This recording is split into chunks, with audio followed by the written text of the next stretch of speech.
un espacio en el que nos adentramos en las vidas de personalidades y figuras del país con un nuevo enfoque. Son historias detrás de los rostros que dejan huella y tú estás invitado a conocerlos, porque ahora abren los micrófonos del panel de análisis G9 en El Atrio de los Gentiles. Buenas tardes y bienvenidos una vez más a un episodio del programa El Atrio de los Gentiles, que se transmite todos los martes a las 3 de la tarde por Católica Radio y por todas las plataformas de la Pontificia Universidad Católica de Puerto Rico. Buenas tardes, Yaira. Saludos, buenas tardes, Juan, ¿cómo estás? Estamos muy bien, gracias al Señor. Qué bueno, pues aquí en una semana más, transmitiendo para todos ustedes a través de los micrófonos de Católica Radio. Esta tarde se encuentra con nosotros el doctor José Javier de los Mozos. Él es un invitado muy especial que tenemos en la Escuela de Derecho, debido a que durante la mañana de hoy se le otorgó el grado de honoris causa. Buenas tardes, doctor don José Javier. José Javier. Buenas tardes, encantado de saludarles y de estar aquí. Muchísimas gracias de que haya sacado de esta ajetreada y corta agenda a su visita a Puerto Rico para compartir con nosotros en la tarde de hoy. De verdad que nos sentimos muy honrados de tenerlo aquí en el estudio del Atrio de los Gentiles para conversar un poquito sobre usted, sobre su vida, sobre su trasfondo y sobre el doctorado honoris causa que recibió en la mañana de hoy por parte de la Escuela de Derecho de aquí de la Pontificia Universidad Católica de Puerto Rico. Qué bien. Muy bien. Y nos preguntamos, ¿verdad? Como primera pregunta, ¿quién es José Javier de los Mozos? Bueno, pues José Javier de los Mozos es un muchacho que viene de España.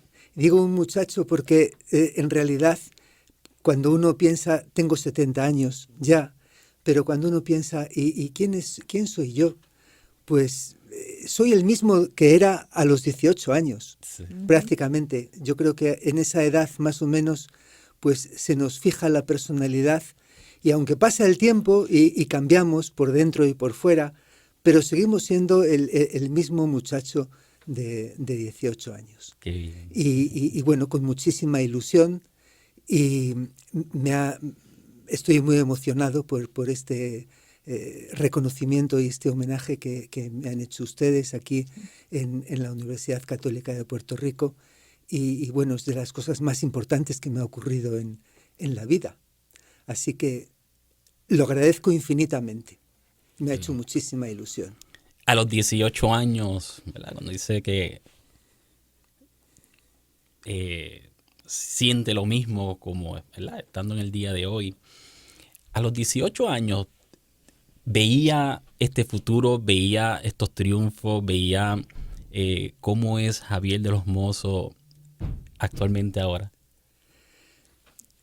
No, probablemente no. Yo no sabía exactamente qué iba a hacer, pero probablemente una de las cosas en las que siempre he pensado como posibilidad ha sido en ser profesor. Okay. Y de hecho, desde el principio de mis estudios, pues a mí me gustó mucho el derecho romano, porque yo era más bien de letras, me gustaba más la historia, me gustaba más la literatura, la filosofía, y de entrada me habría animado a estudiar filosofía y letras en España en aquella época. Pero mi padre me convenció de que bueno, también si estudias Derecho, puedes dedicarte a ese tipo de saberes. Y por otro lado, Derecho tiene la ventaja de que abre más puertas profesionales. Entonces, pues estudié Derecho y me gustaron las asignaturas de Historia del Derecho, el Derecho Romano, el Derecho Político, o Derecho Constitucional, o sea, esas asignaturas así más generales, la filosofía del derecho, pues fueron las que más me gustaron. Y siempre pensé, cuando estudiaba Derecho, en la posibilidad de dedicarme pues a la docencia en alguna de esas asignaturas. Cuando terminé, tuve la oportunidad de entrar en el departamento de de Derecho Romano y no lo dudé. Pensé, pues este es mi futuro, Aquí. el Derecho Romano. Se encontró. Se encuentra ahí. Sí. Sí. Eso Sí. es como pez en el agua, ese era Sí. su ambiente. Me gusta la docencia también, me gusta dar clases y bueno, la verdad es que no puedo quejarme, tengo que darle gracias a Dios por la vida profesional que he tenido. Qué bueno, qué bonito. Y se nota en lo que es su currículum que ha podido desarrollarse y experimentar en diferentes facetas del derecho y de la misma academia y de la docencia. ¿Cuál de esos aspectos usted entiende que le apasiona más? ¿Es José Javier de los Mozos el jurista, el académico, el docente, el investigador? ¿Cuál es ese que resalta? Está todo unido, en realidad. O sea, la vida académica en la universidad es estudio, fundamentalmente, y estudio para transmitir lo que uno aprende.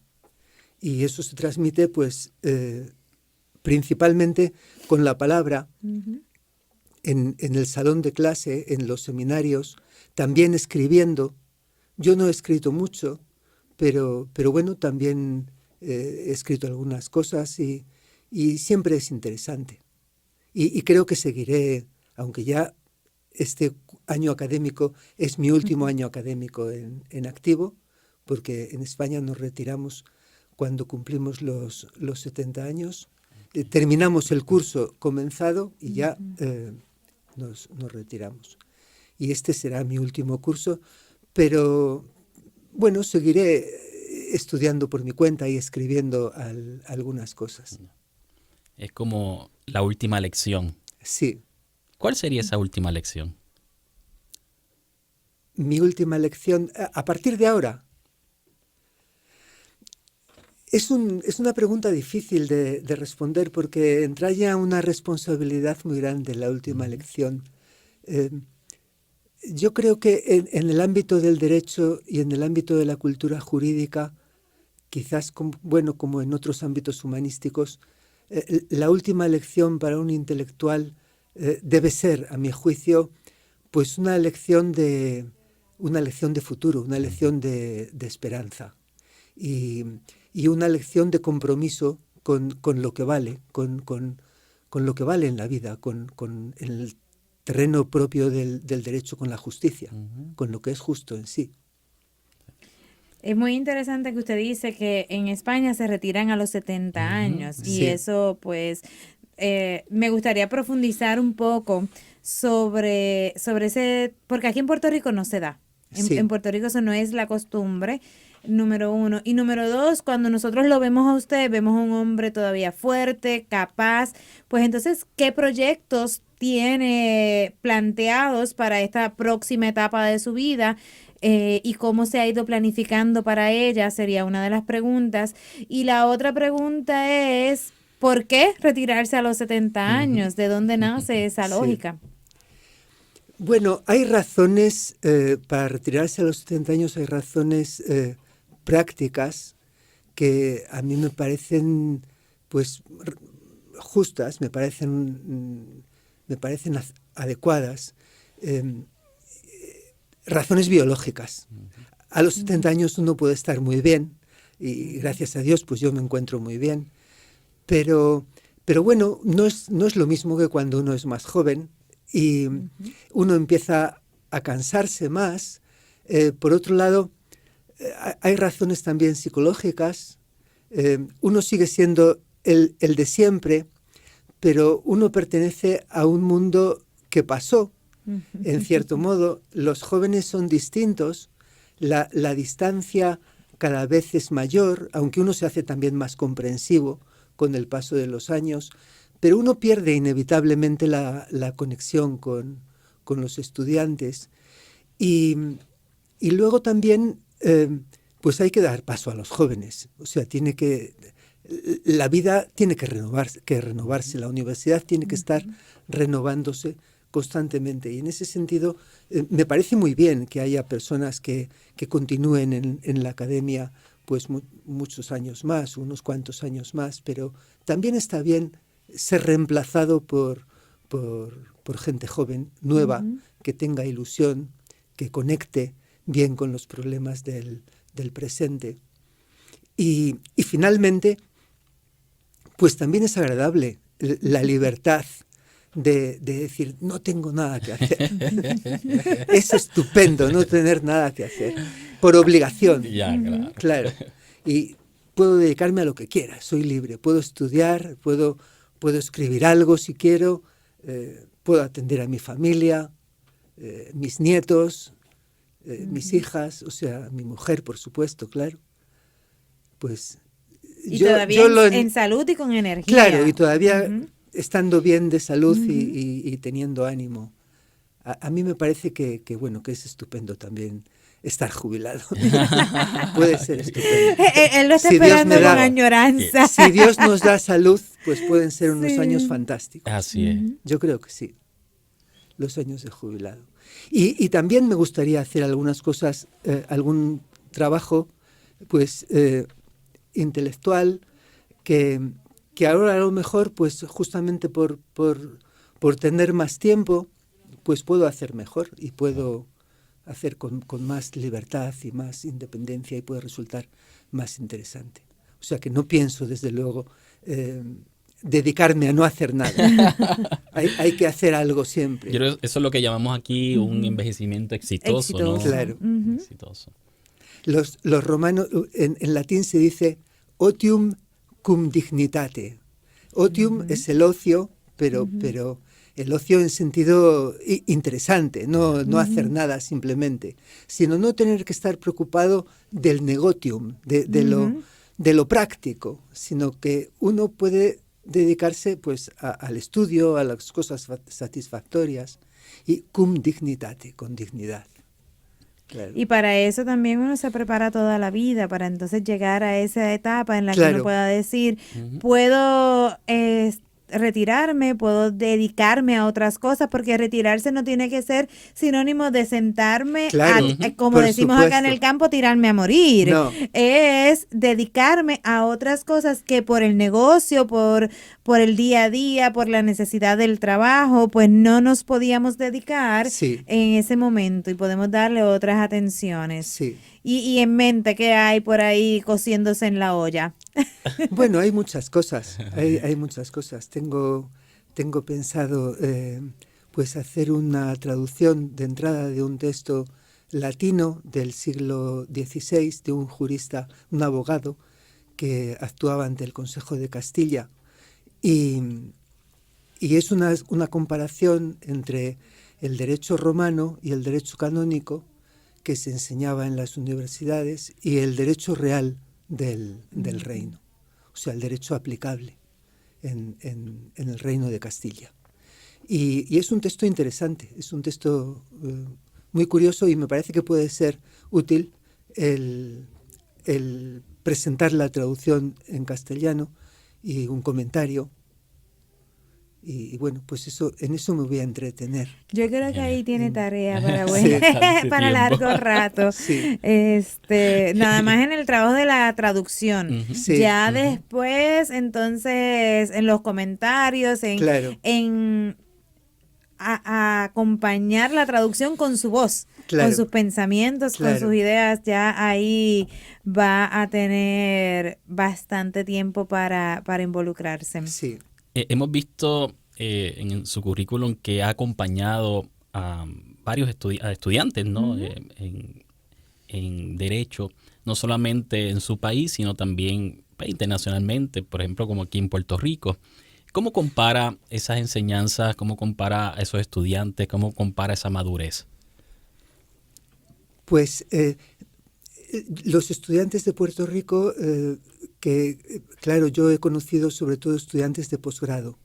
Entonces, claro, eran estudiantes ya muy, muy bien formados, eran profesionales o son profesionales, profesionales de éxito y gente muy, muy bien preparada. En ese sentido, pues ha sido un privilegio porque son muy superiores a los estudiantes que puedo tener en España, incluso pues a los doctorandos que uno puede tener en España, que son muchachos que acaban de terminar la carrera y todavía no lo han asimilado, todo lo que han aprendido no lo han asimilado bien.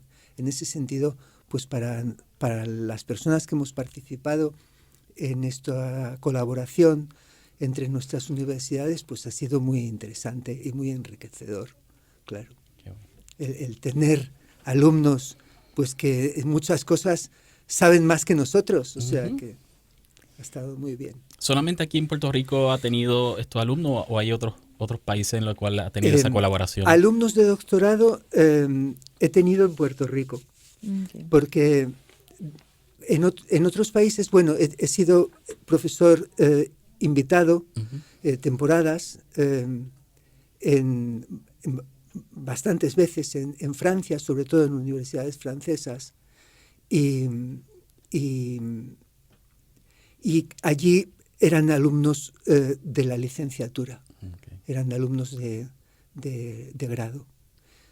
Alguna vez también en Francia he intervenido, por ejemplo, en cursos de posgrado en la Universidad de Montpellier, en la Universidad de Toulouse, pero solo para dar los cursos, no para dirigir tesis doctorales.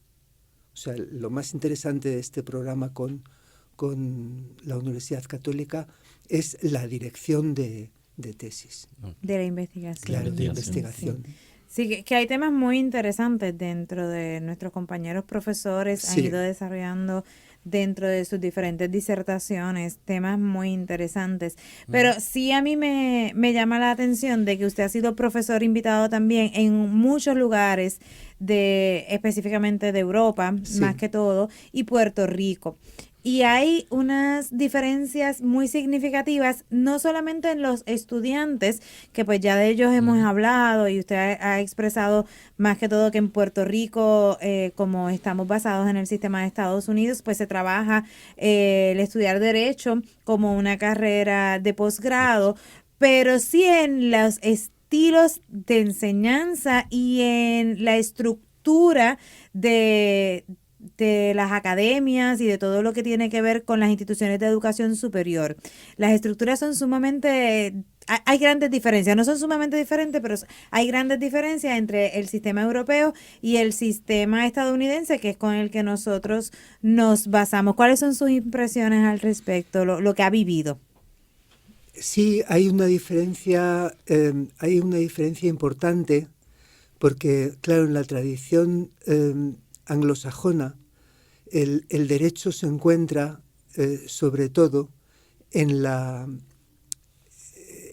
masa de los precedentes, de las decisiones judiciales anteriores. Entonces, el jurista anglosajón, cuando piensa un problema jurídico, cuando enfoca un problema jurídico, piensa, ¿y cómo se resolvió esto en otros casos anteriores?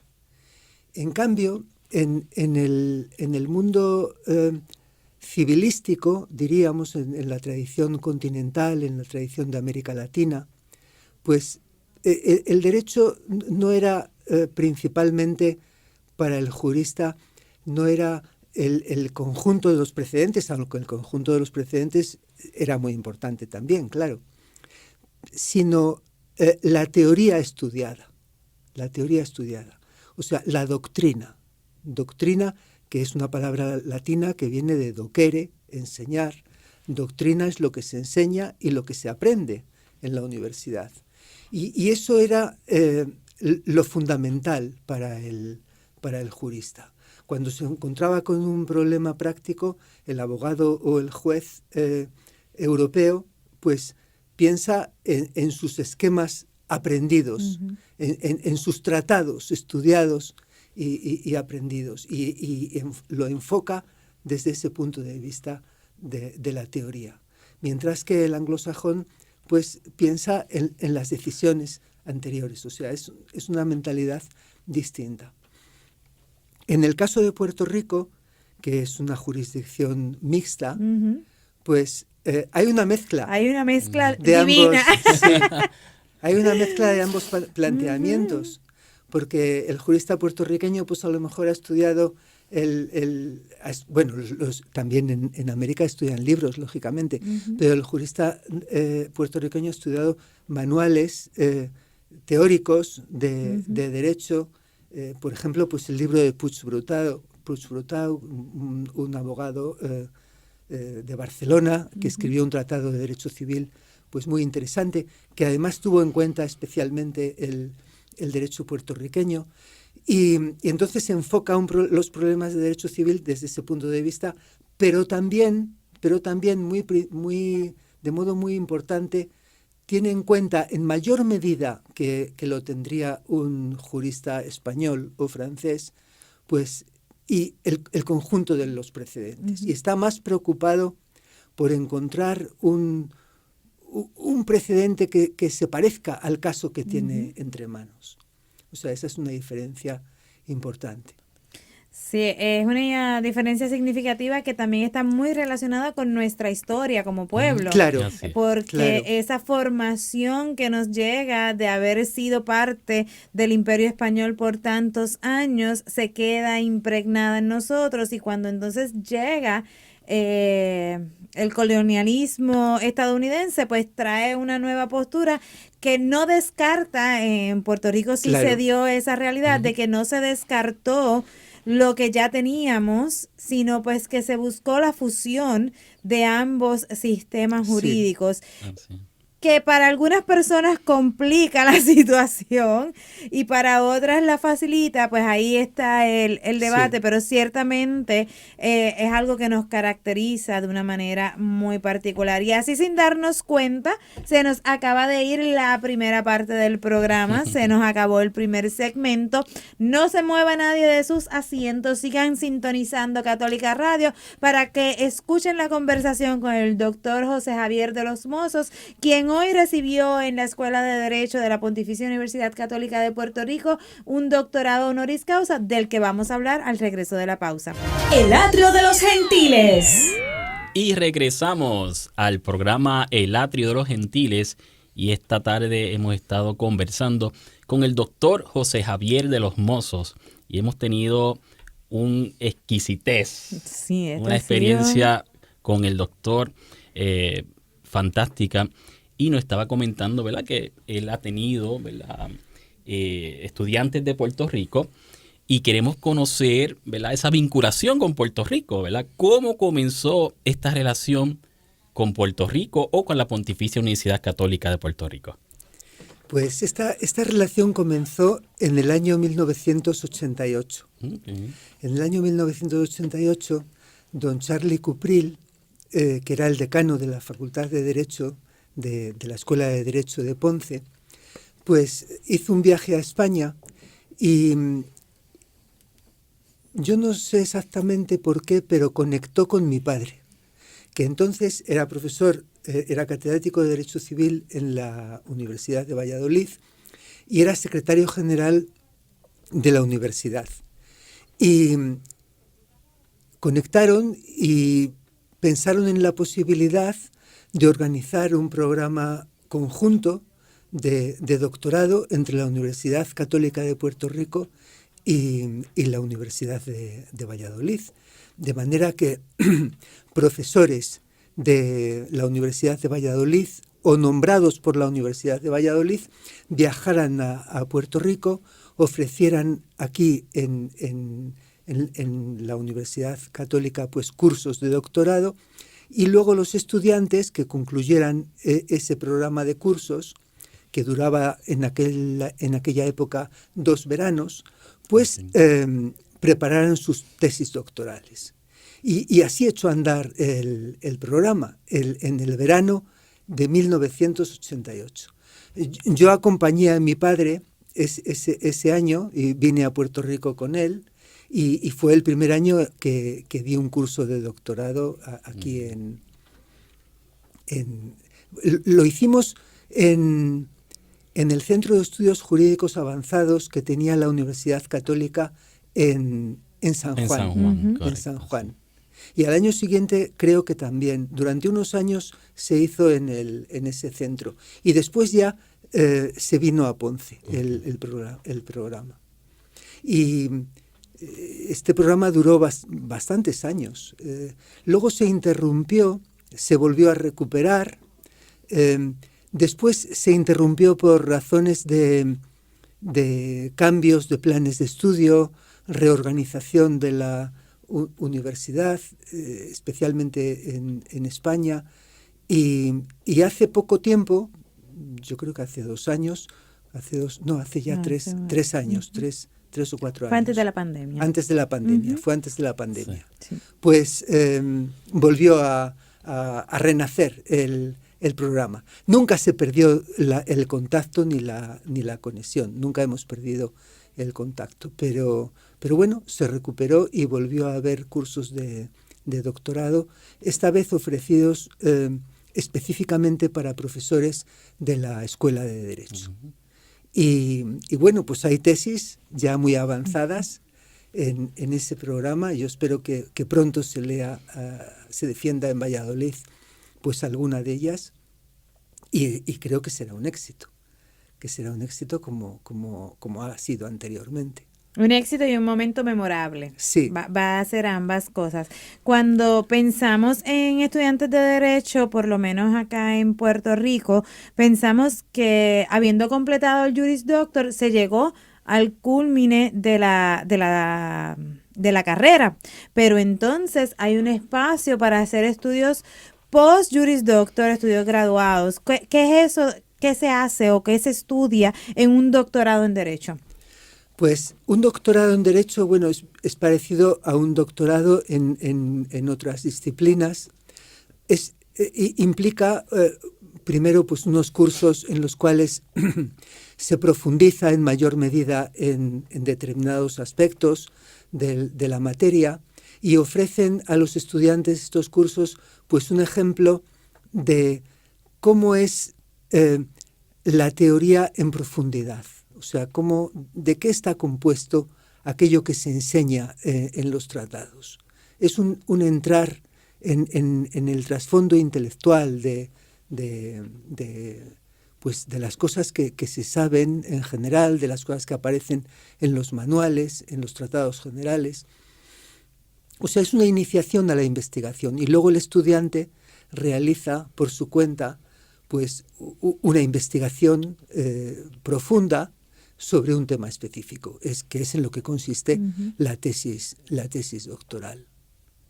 Y yo creo que es una perspectiva interesante, no solo para un teórico, no solo para alguien que se vaya a dedicar después a la investigación y la docencia en la academia, sino que puede ser interesante para cualquier jurista, porque es el entender en profundidad las razones de un sector de la materia que se estudia, de una problemática jurídica, en el caso nuestro. Ya, claro.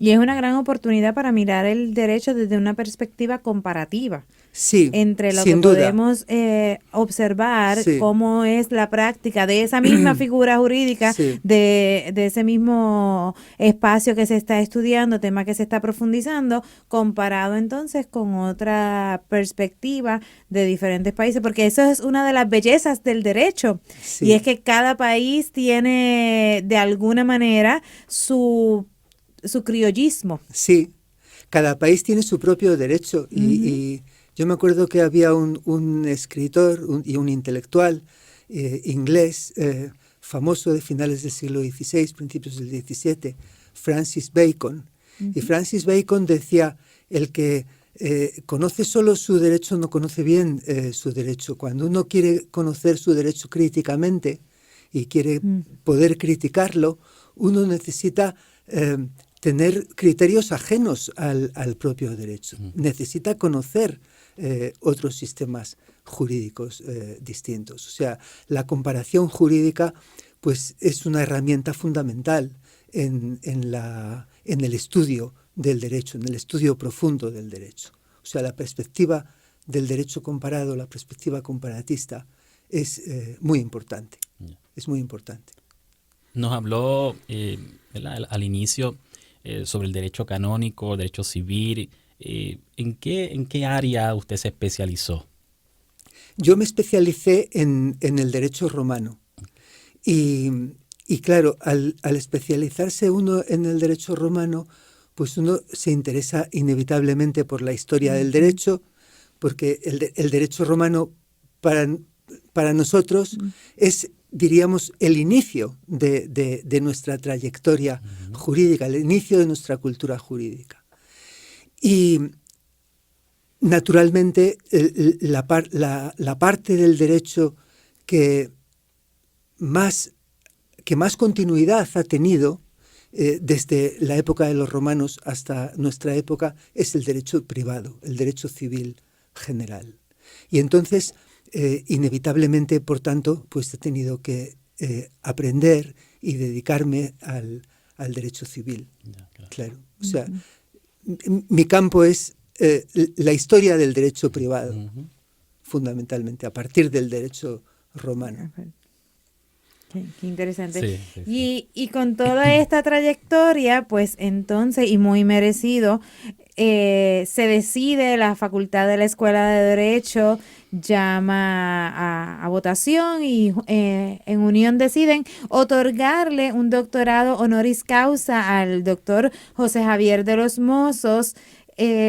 ¿Qué significa un doctorado honoris causa en general? Para entonces después profundizar en qué significa emocionalmente para usted un doctorado honoris causa de aquí de nosotros, de la Pontificia Universidad Católica de Puerto Rico. La verdad es que cuando me lo contó el vicepresidente José Frontera, me llamó por teléfono, esto debió de ser en junio del año pasado, pues me dejó sorprendidísimo. Lo primero que le dije es: non sum dignus.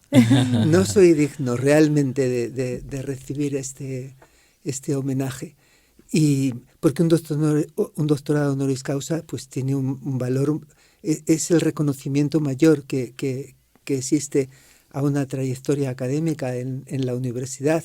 Entonces yo me sentía absolutamente abrumado por este doctorado y aunque inmerecido, pues me hizo muchísima ilusión, como pueden comprender. Así que estoy encantado, que no me lo creo. Que no me lo creo. Qué bueno, no, para nosotros genuinamente es motivo de orgullo. Hace muchísimo tiempo que nuestra escuela de Derecho no otorga un doctorado honoris causa, que por esto genuinamente usted lo ve muy merecido, pero nosotros lo vemos muy merecido. Ha sido el juicio de la facultad, no solamente por las contribuciones que usted ha tenido a la academia, sino también por el acompañamiento y las contribuciones que ha tenido con la misma facultad de la Escuela de Derecho para que muchos de ellos logren alcanzar también su grado doctoral. Y entonces en la mañana de hoy nos hablaba de la buena fe en el contrato. Entonces, ¿qué es eso? Vamos a conversar un poquito de lo que sucedió esta mañana. Sí, pues pensé que este tema quizás luego resulta que es muy técnico, pero pensé que este tema de la buena fe podría ser un tema, pues un tema interesante. No solo como para los especialistas, para los colegas de la facultad, sino que también como se refiere a un principio general del derecho y a una perspectiva moral sobre el mundo del derecho, pues podría interesar a un público más amplio, a un público académico más amplio. Y por eso elegí este tema de la buena fe. Por otro lado, pues mi padre escribió un libro sobre el principio general de la buena fe, y entonces pues era una manera también de recordarle, de rendir homenaje a su memoria. Por eso es por lo que pensé en este tema. Qué bien. Yo creo que eso viene también enmarcado en esos sentimientos y emociones que a lo mejor esta noticia, ¿verdad?, de recibir, provocó. Sí, Claro que sí. sin duda, sí, sin duda. Qué bien. Sí, es que cuando uno piensa en el aspecto jurídico, y pues para nosotros que no somos de ese campo, y pensamos en lo que es las leyes, todo lo que tiene que ver con el pensamiento y el razonamiento jurídico, vincular la buena fe a ese tipo de actos actividades, Sí. es algo como antagónico. Sí. Como que como que eso no pega. Sí, Y entonces, ¿de dónde sale eso de la buena fe en un contrato? sí. Pues es muy fácil. Esto empezó con los romanos. A los romanos se les ocurrió, en un momento determinado, que había una serie de relaciones que cuando iban a juicio, el juez tenía que decidir ex fide bona, tenía que decidir conforme a la buena fe. ¿Y qué era la buena fe para los romanos en estos juicios? Pues era la lealtad recíproca que se deben las partes. Esto en el ámbito de los contratos significa pues que las partes cuando realizan un contrato tienen que actuar pues con una lealtad, con un respeto a la otra parte, tienen que respetar la confianza que con las propias declaraciones y los propios actos pues hemos despertado en la otra parte.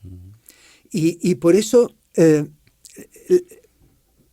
partiendo de esta idea, partiendo de este principio, las partes no quedan sometidas simplemente a la letra del contrato, sino que quedan sometidas a todo lo que implica el haber acordado lo que han acordado.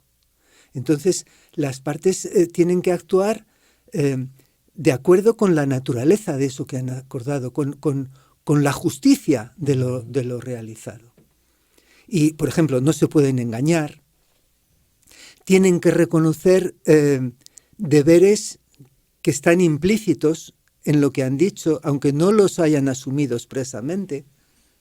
O sea, por ejemplo, si vendemos una cosa y ninguno de los dos, ninguna de las partes sabe que esa cosa tiene un defecto.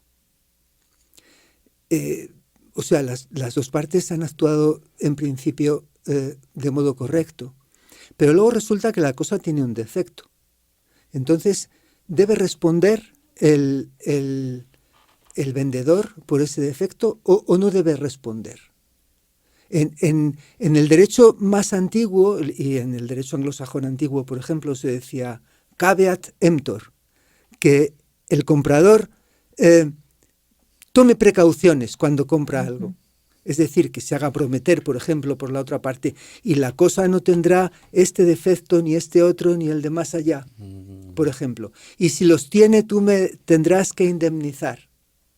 Pero, ¿y si no se ha dicho nada? ¿Y si no se ha dicho nada?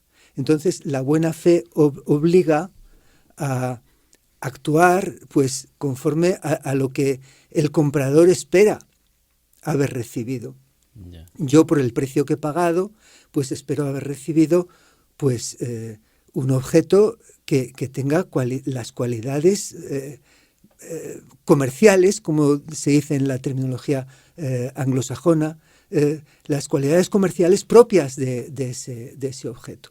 Y si no las tiene, entonces pues el vendedor tiene que indemnizar incluso si el fallo, el defecto fuera muy grave, pues se rescinde el negocio, se devuelve la cosa y se devuelve el precio.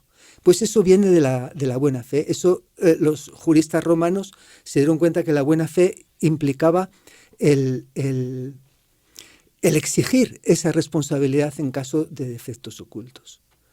O, por ejemplo, se realiza un negocio y bajo unas circunstancias determinadas y resulta que después esas circunstancias cambian enormemente y ese cambio provoca que una de las partes pues sufra un perjuicio absolutamente inesperado, mientras que la otra parte no, la otra parte se beneficia. Uh-huh.